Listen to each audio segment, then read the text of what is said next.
8745, a backwards E, M, W, O or 0, X, O. Okay, so I'm just going to check that.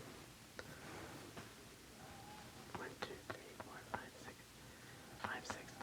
So 874, yeah, backwards E, downwards E, upwards. Okay, good. So that, okay, good. And then we're going to repeat the same thing with the other eye, except we're going to read the opposite. So if you read from left to right, you're going to read from right to left. So you covered the right eye, so it's going to be the left eye. Okay. And so the same line, Ryan? The lowest you could see. 63925, M, E, then a backwards E, X, O, X. Okay, so place things on your face and you let me know what you feel. Okay. Sharp.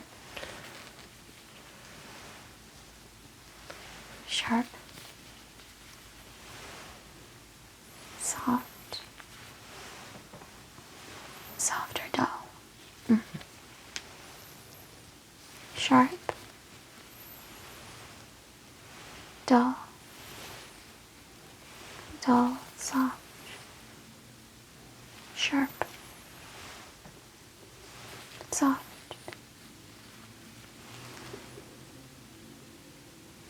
Sharp. Soft. Sharp. Sharp.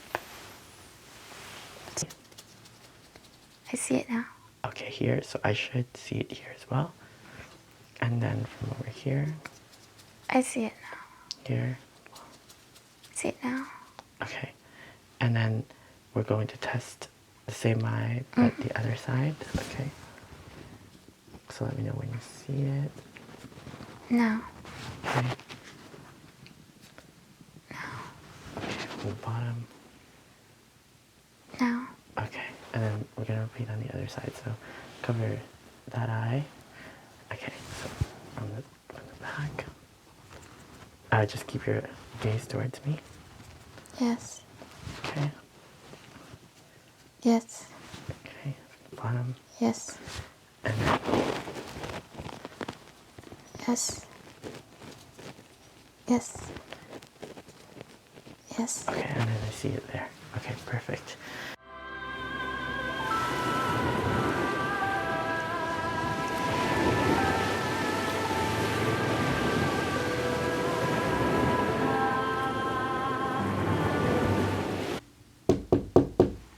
May I come in? Yes, come in, please.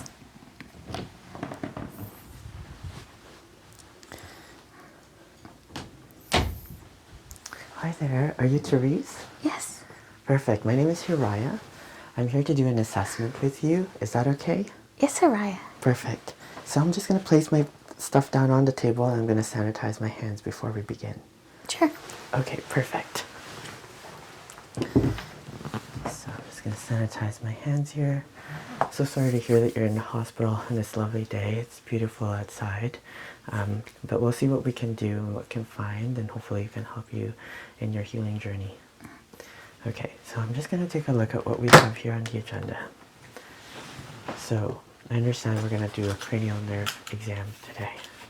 So the cranial nerves, some people, I've been reading a lot on the comments wondering if they're actually real, and because there's so many videos on cranial nerves, and they are real. So the reason why they're called cranial nerves is because they're nerves that exit out of the brain, and they go through these little holes in the skull out of the brain into our body. So they are responsible for things like our sight, our smell, our sensations, and some motor movements of our face and such. And we test these when we suspect that there could have been some injury regarding the brain or the nerves, such as conditions like stroke, Bell palsy, things like that. So that's why we test for cranial nerves. Okay. Yes, because I have a little bit of a headache. So. Okay. Yeah. If you can, maybe this will be the good test to find out. Yeah, there are definitely a lot of tests for headaches, but certainly we can take a look at it. Okay, so there's 12 nerves that are called cranial nerves, and we'll go through them one at a time, and yeah, maybe we can learn something new with what's going on with your headache. Okay, so let's just take a look here what we need to do. So the first thing that we're going to do is take the vital signs. Okay, so I have the blood pressure right here.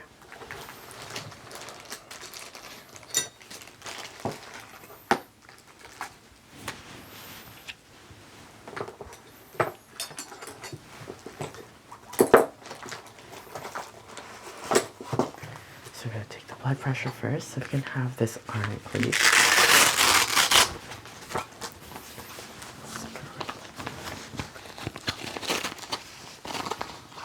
Actually, first I'm going to just take your pulse and your respiration.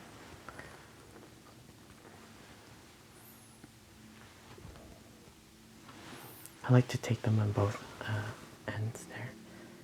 So that.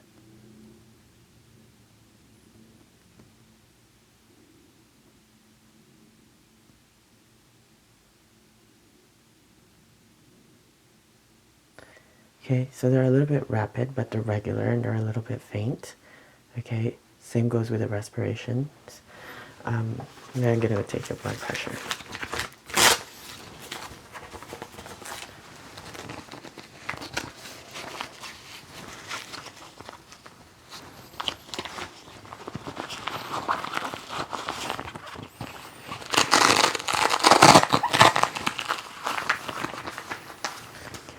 I'm just going to take the baseline.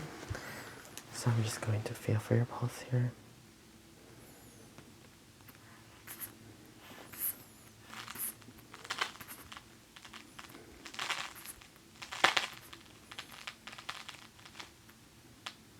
Okay.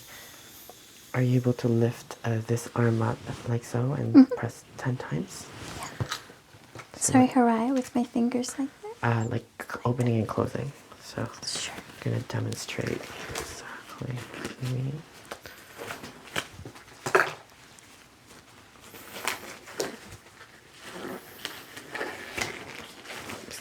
So yeah, so just press them 10 times. Yes. Okay, perfect. And you can place them down now. All right. So I'm just going to take the blood pressure reading now.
Alright, so we have 95 over 55, which is a little bit better from the last time we checked. I think it was much lower last time.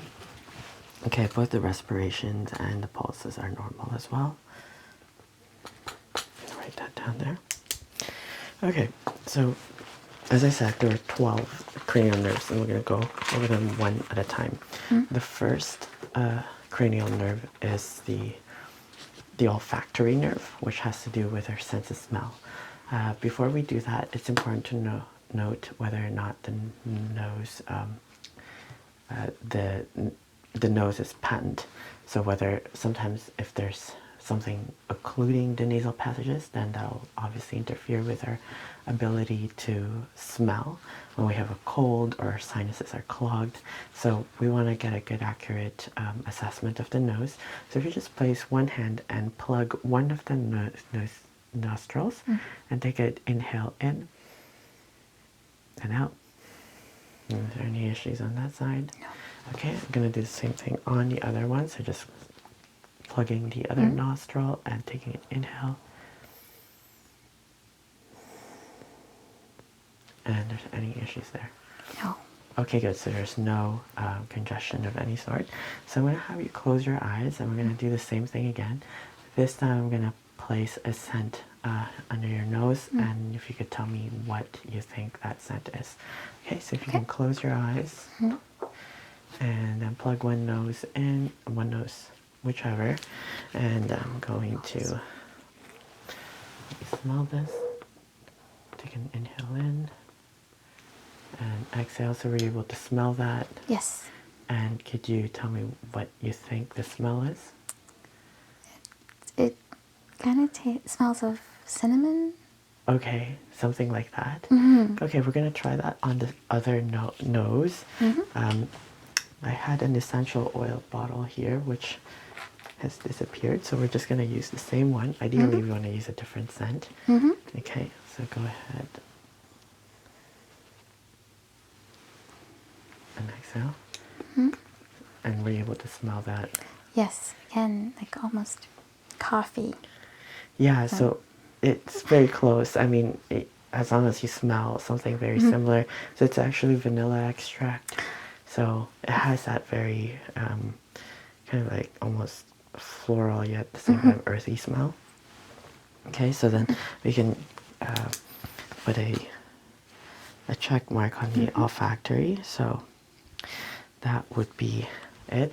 Because the nose is patent, I don't think we need to take a look into it unless you have some concerns. Some people have polyps or nasal drip. Is that something that you experience? Loss of smell? Sometimes I get like the little bit of nasal drip. Okay, sure.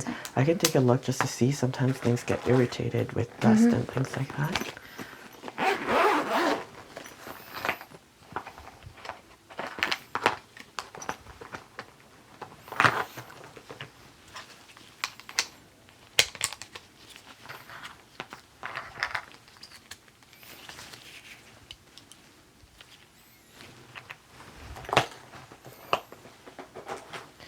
Alright, so for this, I'm going to ask you to take a look up towards the ceiling there, where the wall meets the ceiling. And I'm just going to go in and if you could take a where my finger is. Oh. Over here. Yep, so I'm just going to place my hand onto your forehead. I'm just going to lift the nose up and take a look. Okay, so there is some redness on the left nasal walls over there. And is it more prominent on one nose over the other? Yes, my left side. Okay, so the left side, which is where I kind of said there's some redness, so there could be some irritation that's going on. I don't see excessive mucus or any kind of buildup of that sort of thing. So sometimes when we blow our nose, it can actually irritate things, so that could be something just to be gentle. You can apply some petroleum jelly, Vaseline.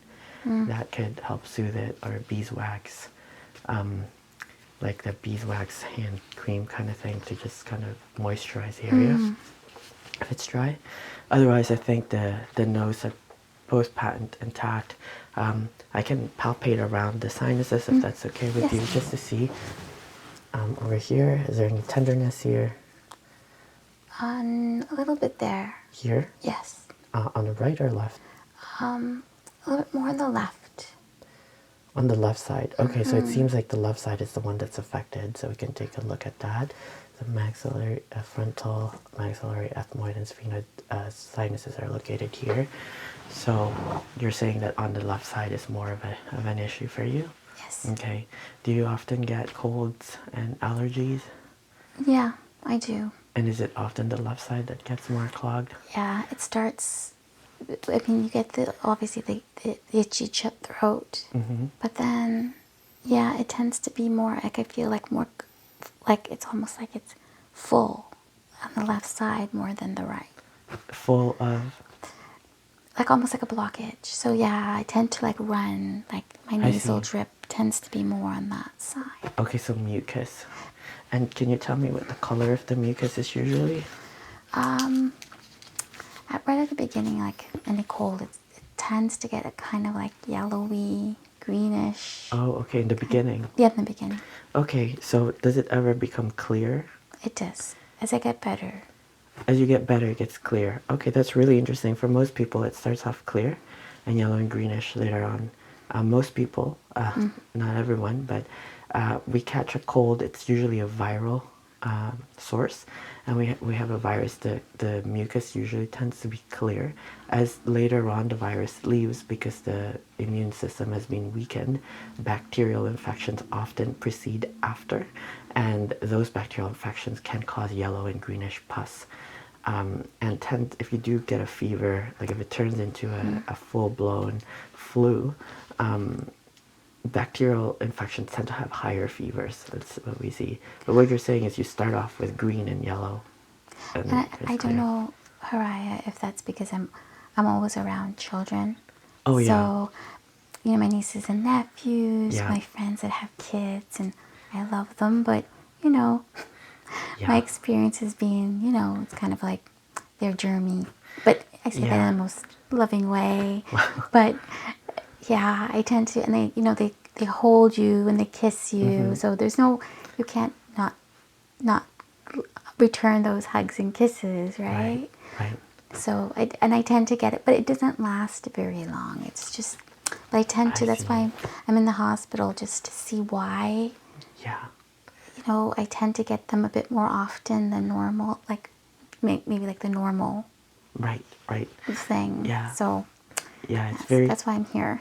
it's very common that children harbor a lot of they tend to be vectors, what we call carriers of germs. So Yeah. just be mindful when you have like if you have any suppressed immunity or your immunity is not as strong, there's things you can do to prepare for that. Not that you have to avoid the children altogether, but there's things that you can do to help improve your resistance against external pathogens. So whether that's taking good sleep and rest, that's usually the number one thing, and then getting immune support through either certain herbal teas diet. They can, for example, echinacea is a really popular flower. It comes from a purple cone flower. I actually have some in my backyard, in my front yard right now. It's used to make a tea, and that's usually used to help strengthen the immunity. So stuff like that. Yeah, of course, check with your regular doctor to make sure that that's okay before you take it, just because if you have any medications and things like that, we don't want that causing an interaction with one another. Okay, so I think we're done with that one. We're going to move on to the second cranial nerve, which is the optic nerve. So the optic nerve has something to do with our ability to see things. So for that reason, I have our Snellen chart over here and our handy dandy ruler. So it says here, it should be held 36 centimeters from the eyes. So I'm just going to, okay, so 36. So it should be, I'm just going to place this on your, or actually if you can place it on your forehead. Okay, so it should be held from here. All right, and we can remove this now.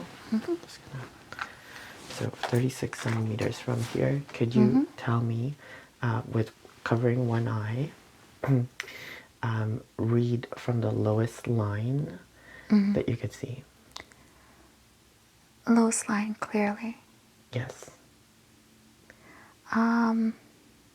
And can you tell me which line that is as well? Which? Let me see. Is 3, 4, 5, sixth line up from the bottom. So sixth line from the bottom. So it is sixth line from the bottom, Haraya, which is 8, 7, 4, 5, a backwards E, M W O or 0 X O. Okay, so I'm just going to check that.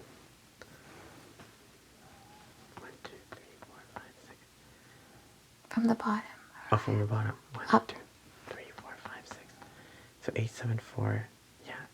Backwards E, downwards E, upwards. Okay. Good. So that. Okay. Okay, good. And then we're going to repeat the same thing with the other eye, except we're going to read the opposite. So if you read from left to right, you're going to read from right to left. So you covered the right eye, so it's going to be Yes. the left eye. Okay. And so the same line, Ryan? The is lowest backwards. you could see. The lowest one down. The The smallest smallest. you could see. Okay. So if it's the same line, then you'd read from there. Okay. 6, 3, 9, 2, 5, M, E, then a backwards E, X, O, X. Okay, so 639. So it looks like that eye is able to read a smaller level. Okay, so that is 2050. The other one is 2070. Okay, that's the vision for that eye. So I'm going to write that down. For the eye, so the first one was the right eye. Right eye. Left eye. That's my Okay. first one. So left eye is OD, oculus dextrus, and we said that that was 2050. And then, sorry, the first one was the left eye. Yes. OS, oculus sinestris, and the right eye is oculus dextrus. That would be 2040. So the right eye sees clearer than the left eye. Okay. All right, so after the Snellen chart, we're going to do what is called a confrontation test.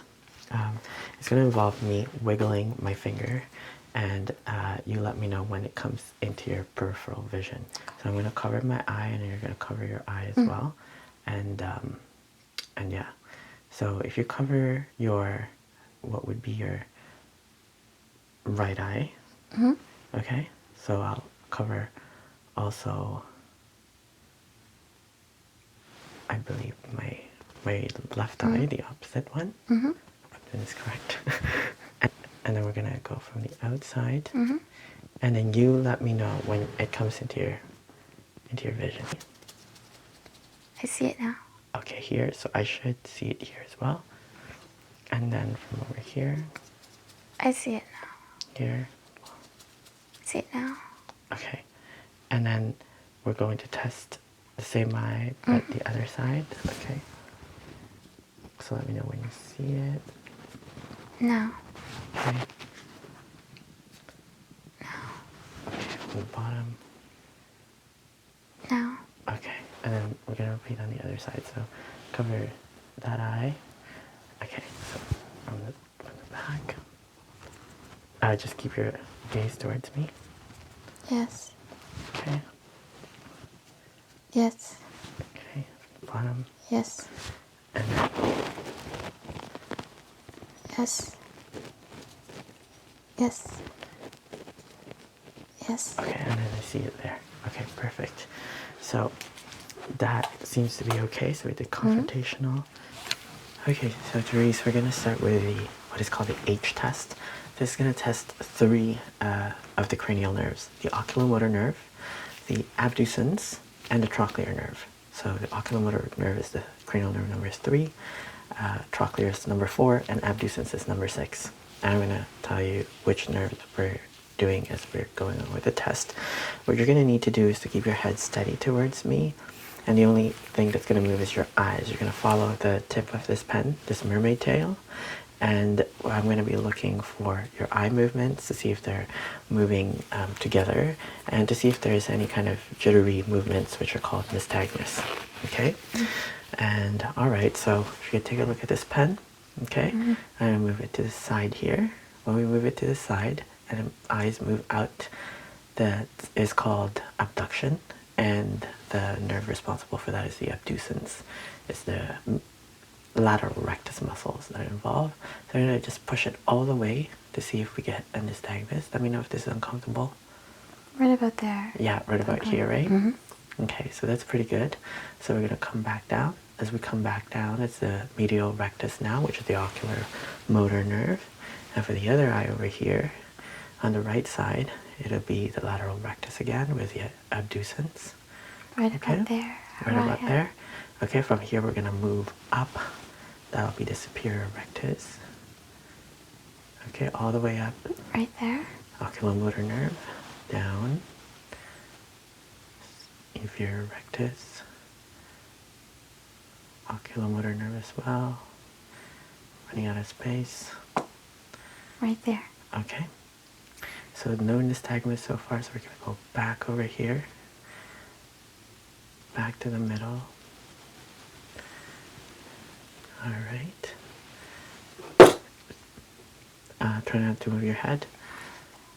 All the way here. Up. Yep. And down. So on the right eye here, it's pointing towards the nose. That would be the trochlear nerve, cranial nerve number 4. And that's a superior oblique muscle that's doing that. That's good. All right. So I'm just going to move the pen closer. What we're going to see is a pupillary constriction is what we're expecting here. And the eyes move together. Is this uncomfortable at all? No. Okay, I'm just going to move to the point of... Right there. It's Okay. uncomfortable. And then come back out. Perfect, then we get dilation. So I didn't notice any abnormal eye movements at all, or sometimes the one eye would lag from the other. That's not the case here.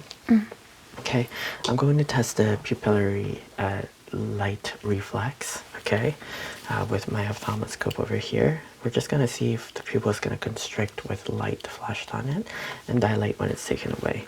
So ideally, we want this to be done in a dark room, but in this case, we're going to see what we can do with what we have. Okay, so I'm just going to place my hand onto your forehead. I'm just going to sanitize one more time.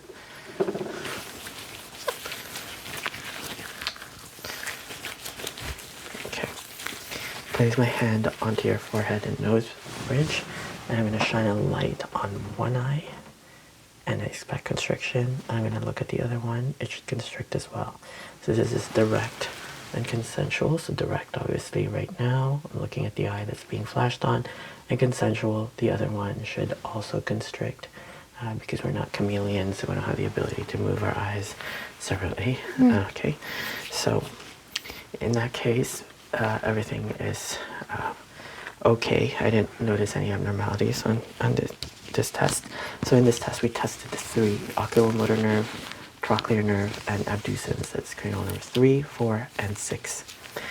The next exam would be the cranial nerve number 5, which is the trigeminal. The trigeminal nerve, as the name says, has 3 branches of the nerve, which comes out from the face here, extends to the eye portion, that's the ophthalmic, then the face portion, the maxillary, and then the jaw, the mandibular. So we're going to test that by putting sensations of either sharp or dull onto these areas of your face. And you just let me know what you're feeling, whether it's sharp or dull, with your eyes closed. Okay, so I'm going to take a cotton ball swab here.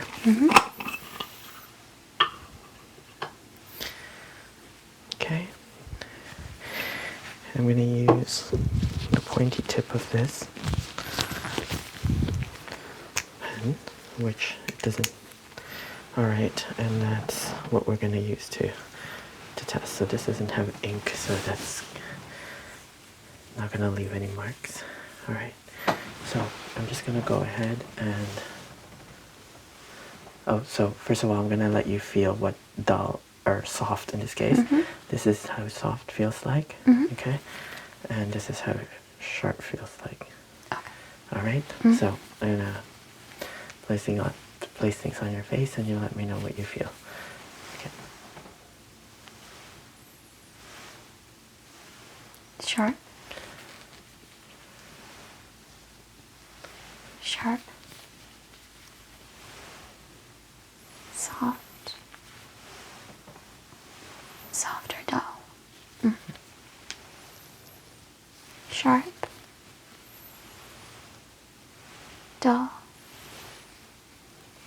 dull, soft,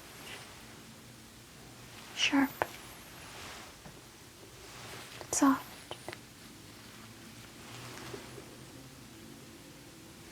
sharp, soft, sharp, sharp, soft. Okay, good. So for the most part, you're able to get almost all of them, which is good. Okay, so you don't have any issues there.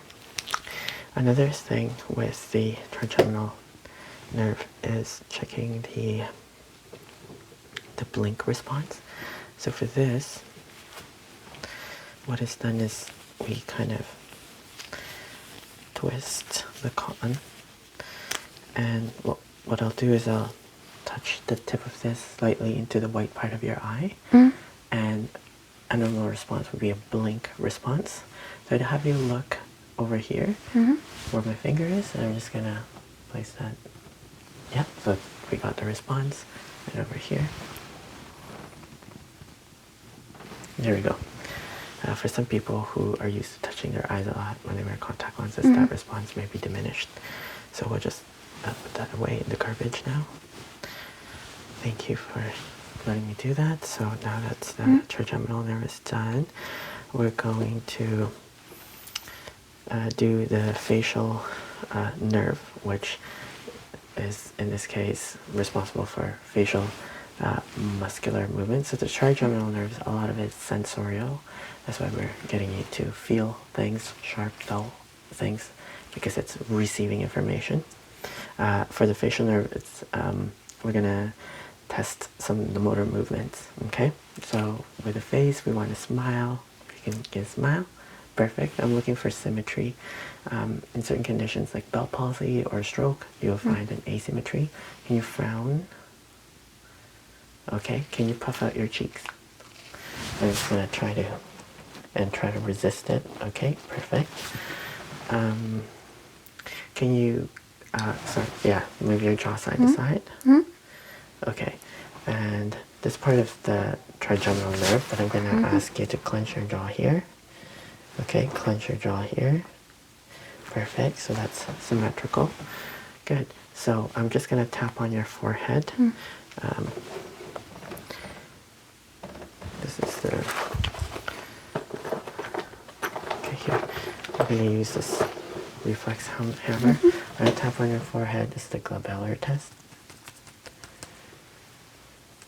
Yeah, and every time I do that, you blink, so that's how we know that the response is normal. I'm going to tap onto your jaw. If you could just loosen your jaw, okay? And I'm just going to, yeah. Okay, so testing the reflex over there. All right, so that concludes the facial nerve. Okay, so we're going to move to the eighth nerve, which is the acoustic vestibulocochlear nerve. Is responsible for hearing imbalance. So I'm going to have you, actually I'm going to do it, I'm going to press into your ear, tragus here, and I'm going to whisper a word. 99. 99? Okay, and just repeat it. Blue moon. Blue moon? Okay. Cream cheese. Cream cheese? Apple pie. Apple pie? Sleepyhead. Sleepyhead? Good night. Good night. Okay, perfect. Thank you. So that just tests your hearing when it's being interrupted with the sound. The next thing that we can do to test your hearing is using a tuning fork here. We're going to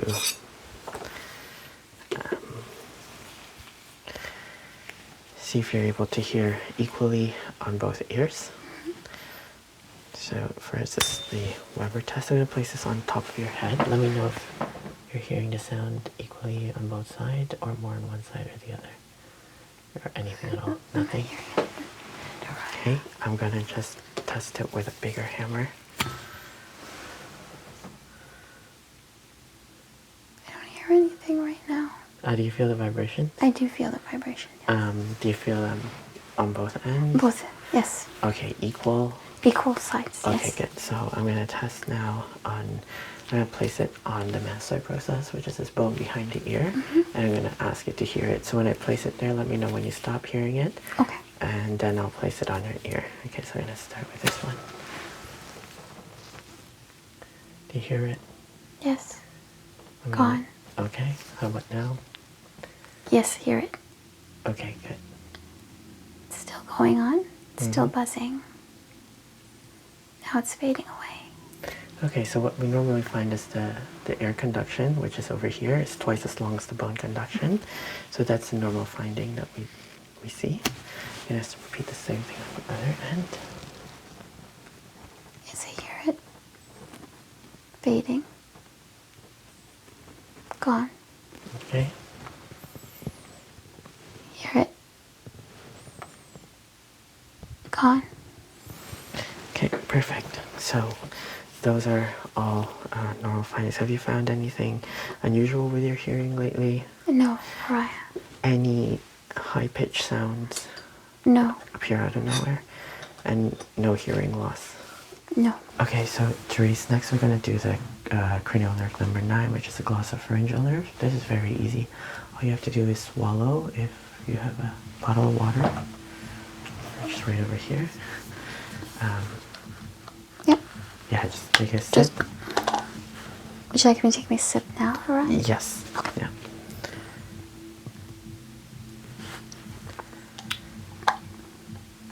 Okay. Swallow. So nothing wrong with that one. Glossopharyngeal is also responsible for taste. In this case, we're going to skip the tasting part because we're in a clean setting here in the hospital.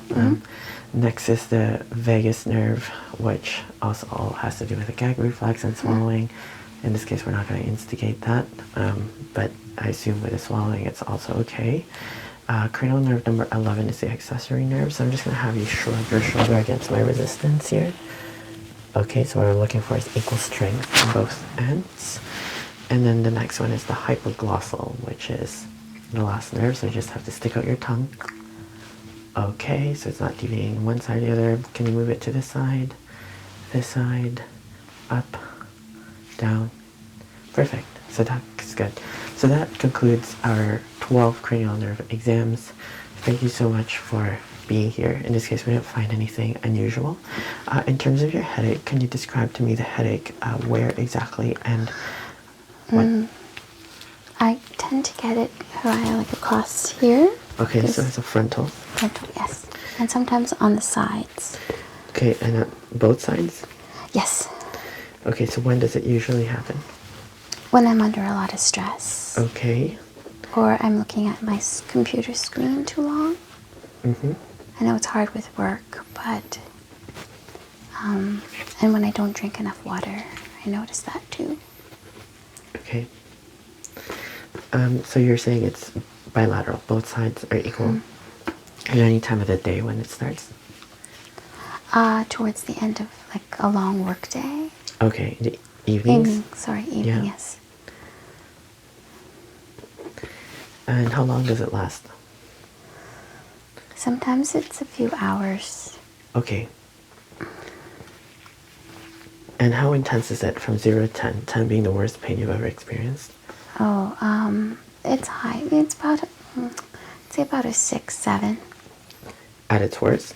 At its worst. 6 to 7 out of 10. And at its least? At least, probably, I'd say like 2 or 3. Okay, how often does it happen in a week? It depends on, especially if I have like heavy deadlines. So sometimes, it can be like 3, 4 times a week.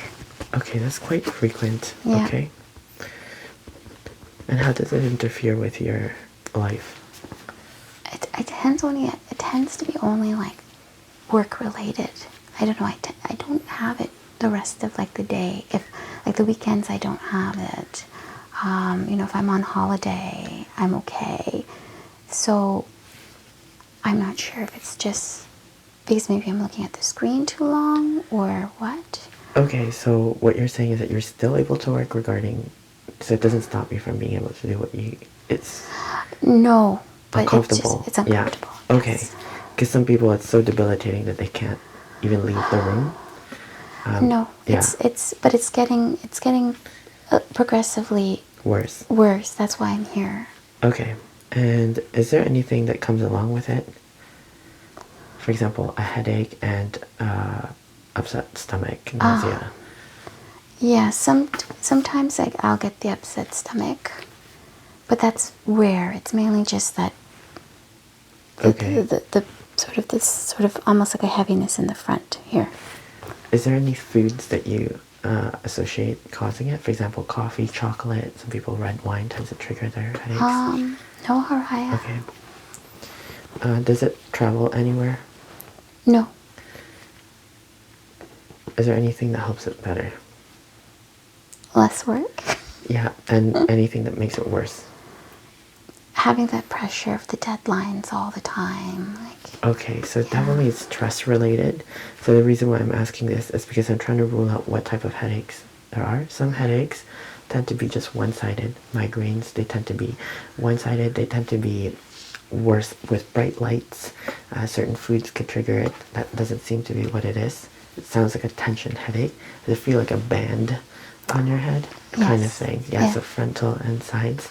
So also when you don't drink enough water, there's not enough water in the brain.